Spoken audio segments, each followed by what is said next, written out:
friends, this is Tomal once again. Welcome to PRCOMP. In today's session, we are going to present you a demo regarding the border option. Like I'm creating here a table option.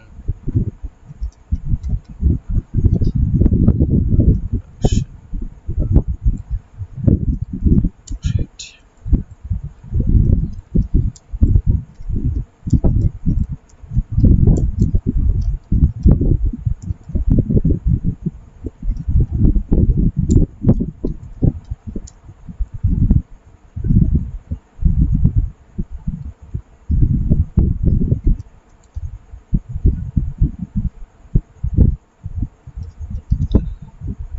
Notice that I'm making a table over here, and